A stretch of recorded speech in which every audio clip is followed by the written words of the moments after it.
बचपन में लापरवाही करता है, बचपन को नहीं संवारता है, वो जवानी में चिंता का शिकार हो जाता है। और जो जवानी में भी नहीं जागता है, सोया रहता है, टाइम पास करता है, इधर उधर घूमता रहता है, खूब दारू पीता रहता है, मांस मछली अंडा मुर्गा खूब खाता है, अंधाधुंध उपद्रव मचाता है, उसको बुढ़ापे में चिंता होना स्वाभाविक है। यदि बुढ़ापे में निश्चिंत होना चाहते हो तो जवानी को संभालिए, जवानी में संभल जाइए। और जवानी में अगर निश्चिंत जिंदगी जीना चाहते हो तो अपने बचपन को ठीक से संवारिए, तब देखना पूरी जिंदगी प्रसन्न चित्त रहेगी, निश्चिंत रहेगी, कभी चिंता नहीं होगी। ये जितने लोग चिंता की पहचान क्या है, किसको चिंता है, किसको टेंशन बहुत है, इसकी पहचान है जिसको चिंता बहुत होती है उस सबके हंसने पर भी हंसता नहीं, तो समझ लो तादाद से ज्यादा चिंता। सब हंस रहे हैं लेकिन वो नहीं हंस रहा, वो हंसने वालों का मुंह देखता है कि ये सब क्यों हंस रहे हैं, उससे हम हंस नहीं पाता है। जहां सबके हंसने पर भी अपनी हंसी ना आए तो समझ लेना ये आदमी तादाद से ज्यादा चिंतित है। और जो आदमी कोई हंसे ना हंसे, अकेला भी हंसता रहे, तो समझ लेना वो आदमी पूर्ण निश्चिंत है और प्रसन्न चित्त है, और वो व्यक्ति गुलाब का फूल है।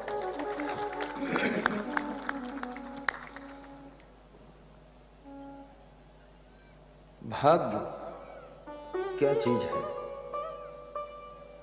भाग्य कौन बनाता है? कितने लोग कहते हैं भाग्य भगवान बनाता है, सभी का भाग्य। जब भगवान ही भाग्य बनाता है तो मनुष्य को कर्म करने की क्या जरूरत है? रामचरितमानस में लिखा हुआ है, कर्म प्रधान विश्व रचि राखा, जो जस करे सो तस फल चाखा। क्या मतलब हुआ? आप अपने भाग्य के रचयिता स्वयं हैं। कर्म की कलम से आप स्वयं अपना भाग्य लिखते हैं। इसलिए कर्म करने में स्त्री पुरुष सभी स्वतंत्र हैं। नेता अभिनेता धर्म नेता साधु संत कर्मचारी ब्रह्मचारी व्यापारी अधिकारी सब स्वतंत्र हैं। लेकिन कर्म कर चुकने के बाद उसका जो फल भाग्य के रूप में आता है उसको भोगने में सभी परतंत्र हैं, उसमें स्वतंत्र आप नहीं। भोजन बनाने में हर महिला स्वतंत्र है, दाल बनाए सब्जी बनाए खीर बनाए, लेकिन अब बना चुकी है, बन गया है, खाने वाले बैठ गए, थाली में परोस गया, तो फिर उसे खाना पड़ जाएगा। इसलिए कर्मों को सुधारो और स्वभाव को सुधारो। स्वभाव का बहुत बड़ा प्रभाव है। स्वभाव सुधारने में पैसे नहीं खर्च होते, लेकिन स्वभाव सुधर जाए तो पैसे बहुत मिलते हैं, खर्च नहीं होता कुछ। फिर तीसरी चीज है वाणी। अपनी वाणी को भी सुधारो, वाणी पर संयम रखो, और वाणी कम शब्दों में बोलो। कहाँ कितना बोलना है, बोलना सार्थक नहीं है, कहाँ कितना कब क्या कैसे बोलना है ये सार्थक है। दाल में नमक डालना सार्थक नहीं है, लेकिन कितना नमक डालना है ये सार्थकता है। बोलते तो बहुत लोग हैं, सुनने वालों की समझ में कुछ आता ही नहीं। हर व्यक्ति सुबह से शाम तक बोलता रहता है, सास ससुर भी बोलते रहते हैं, बहू सुनते सुनते ऊब गई। अब बहू सोचती है मायके जाऊं वहीं रहूं, ये तो बहुत बड़ा भाषण शुरू है सासू का। अधिक बोलोगे आपकी वाणी का ग्राफ गिर जाएगा। सटीक बोलिए। श्रोताओं का भी अध्ययन करो, कितना सुनना चाहते हैं, और श्रोताओं को तुम देख ही नहीं रहे हो और झोंकते चले जा रहे हो, तो आपकी मेहनत व्यर्थ हो जाएगी। कम बोलिए और श्रोताओं के हित की बात बोलिए, जो भी श्रोता हो, क्योंकि हित की बात हर व्यक्ति सुनना चाहता है। जिसमें उसका फायदा है वो चीज सुनना चाहता है। फालतू गप्पा कोई सुनना नहीं चाहता।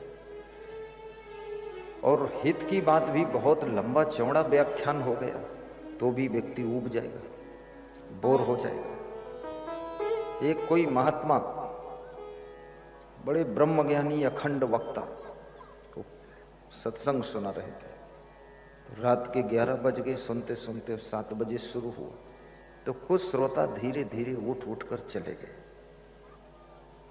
लेकिन महात्मा बड़ा विकट था, ब्रह्मांड का ज्ञान चालू ही रखा। रात के 12 बज गए और लोग खिसक गए। लास्ट में एक श्रोता बचा, तो महात्मा ने कहा, तुम पक्के श्रोता हो, हम पक्के वक्ता हैं, और जब तक तुम बैठोगे हम रात भर तुमको सुनाएंगे। तो वो जो एक श्रोता था वो हंसा और बोला कि महाराज जी, हम श्रोता नहीं हैं। ये जिस हाल में, जिस भवन में सत्संग हो रहा है, इसके हम गेट कीपर हैं। हम सोचते तुम बंद करो, बाहर निकलो, तो हम ताला मारे, हम इसलिए बैठे। तो महात्मा को पता चला कि अधिक बोल गए। कोयल बोलती है, सब सुनते हैं। क्यों? क्योंकि बहुत कम बोलती है। और कोयल का आभूषण उसकी मीठी बोली है। नारी का आभूषण पतिव्रता धर्म है। कुरूप मनुष्य का आभूषण विद्या है, और साधु का आभूषण क्षमा गुण है। ये साधु सफेद कपड़ा पहने, लाल पहने, खूब पगड़ी बांधे, दाढ़ी बढ़ाए, इससे इसकी शोभा नहीं है। साधु की शोभा, साधु का आभूषण, साधु का गहना क्षमा गुण है। और क्षमा गुण जिसमें हो वो महान है। जब परशुराम जी ने राम भगवान को कठोर बोला, रे भी कहा, तू भी कहा, और बड़े क्रोधित थे वो। भगवान को समझ नहीं पाए। वो भी भगवान थे और राम भगवान थे। देखो, एक दूसरे को समझना भी जरूरी है। नहीं लेवल के हैं तो भी भिड़ जाओगे आपस में। समझो, जो पति अपनी पत्नी को समझ नहीं पाता है, जो पत्नी अपने पति को नहीं समझ पाती है, दोनों रोज भिड़े रहते हैं। रोज अखाड़ा चालू, बखेड़ा चालू। पत्नी भी आजमाती है ताकत, कभी न कभी तो इनको हराऊंगी ही, और पति भी कहता है हारूंगा नहीं और तुझे जीतने दूंगा नहीं। दमादम मस्त कलंदर, मेरा पहला नंबर। अभी लड़ने के लिए शादी किया है, झगड़ने के लिए? प्रेम से जीने के लिए शादी हुई। शादी होना सार्थक नहीं है, तब सार्थक है जब पति पत्नी प्रेम से गृहस्थी की गाड़ी को चलाओ, तब सार्थक। और लड़ झगड़ करके गृहस्थी की गाड़ी लड़खड़ा रही है, उलट पलट हो जाएगी। कितनी स्त्रियां कोर्ट में पहुंच गई, कितने पुरुष झारखंड छोड़कर हरिद्वार भाग गए, कमंडल लिए घूम रहे। ये भागना भी कोई बहुत बड़ी बहादुरी का काम नहीं। गम खाकर रहो। परायों की गम खाना आसान है, लेकिन जिनको तुम कहते हो ये अपना परिवार है, उस परिवार की गम खाना बहुत कठिन है। जो अपनों की गम खा लेता है वो अपने सपनों को पूरा कर देता है। जो अपनों की गम नहीं खाता है वो गम में ही डूबा रहता है। बोलिए सद्गुरुदेव की जय। धर्मेंद्र भी इनके साथ निकल जाए। हाँ, इनको विदा कर देता हूं। दीपक प्रकाश जी को विदा कर दो। ये दूसरी जगह प्रकाश करेंगे जाकर। फिर आना, भूलना नहीं, और पधरौनी भी कराना। हाँ, तुम्हारे घर पधारेंगे साहिब बंद धर्मेंद्र जी, हाँ साथ में। क्या आनंद आ गया। मेरा उनका वादा हुआ था कि थोड़ी देर सुनूंगा फिर छुट्टी दे देना, तो मैंने कहा बिल्कुल छुट्टी दे दूंगा। और पहले जो सांसद आए थे उन्होंने भी निवेदन किया था कि हम 1 बजे आ गए थे, थोड़ा जल्दी छुट्टी दे देना गुरुजी। देखिए, जिनका बहुत प्रेम है वो छुट्टी मांग कर जाते, और जिनको मतलब ही नहीं वो अपने आप छुट्टी ले लेते। गुरु जी से पूछ लिया मैंने। इस जमाने के प्रभु सागर हो तुम। धन्यवाद। इस जमाने के प्रभु सागर हो तुम, प्रेमियों के प्रेम के सागर हो तुम, प्रेमियों के प्रेम के सागर हो तुम, प्रेमियों के प्रेम के सागर हो तुम,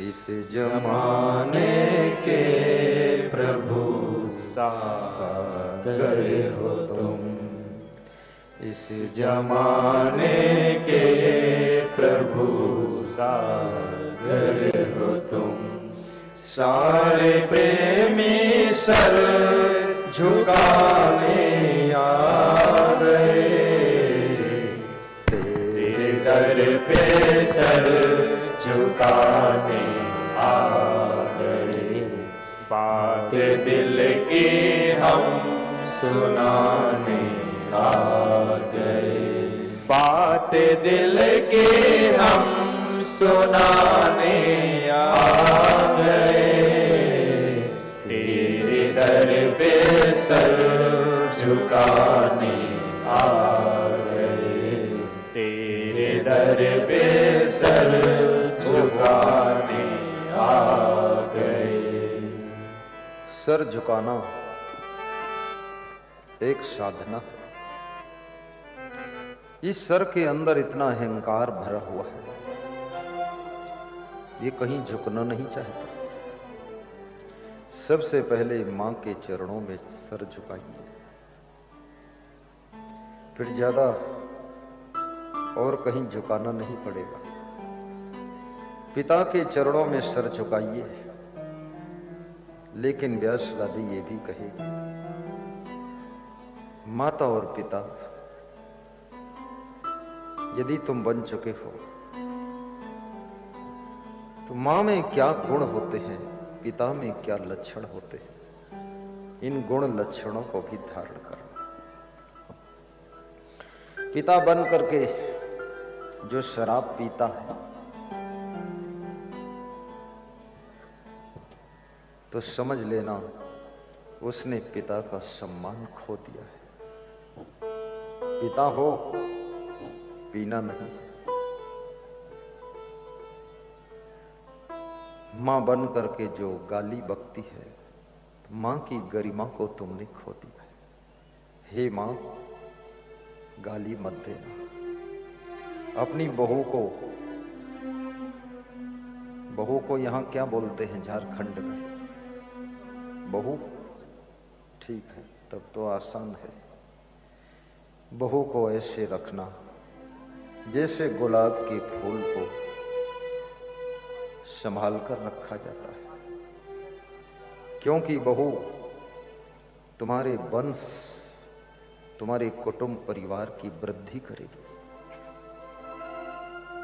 आपके नाती पोते उससे जन्म लेंगे, उसको संभाल कर रखना। और ये सर गुरु के चरणों में भी झुकाना।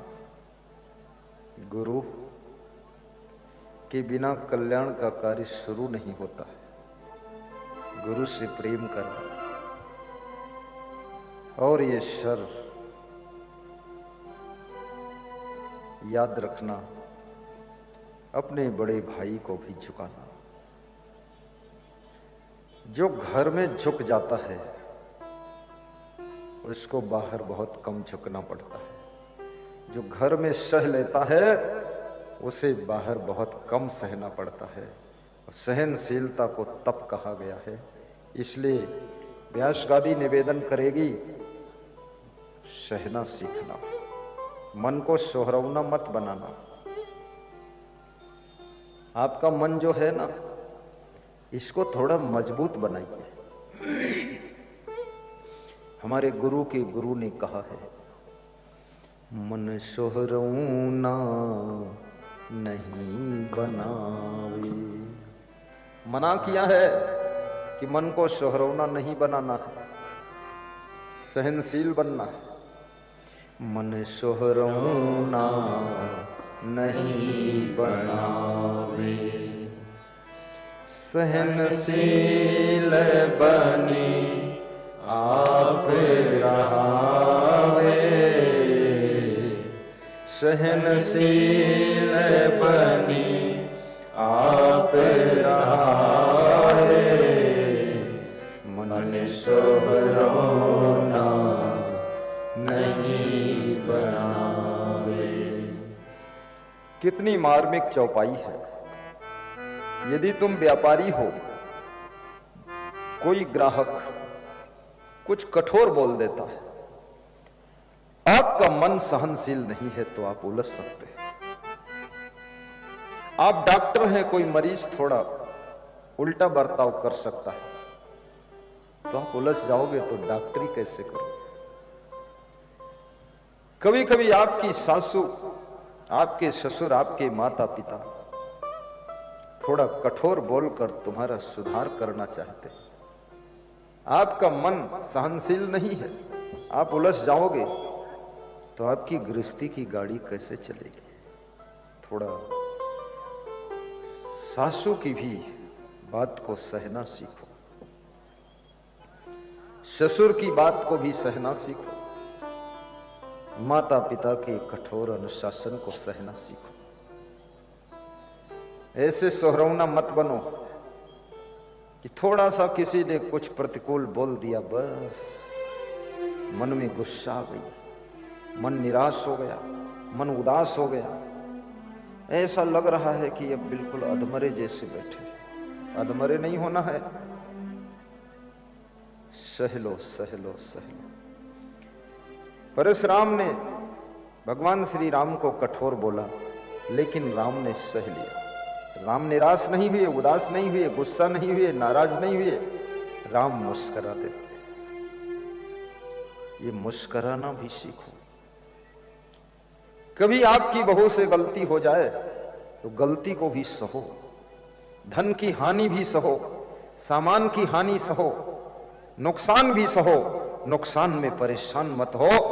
जिसके द्वारा आज नुकसान हुआ है, कल उसी के द्वारा फायदा भी होने वाला है, फायदा भी होने वाला है। भूल से नुकसान हो सकता है और किसी की भूल को भूल जाओ, ये तुम्हारी महानता है।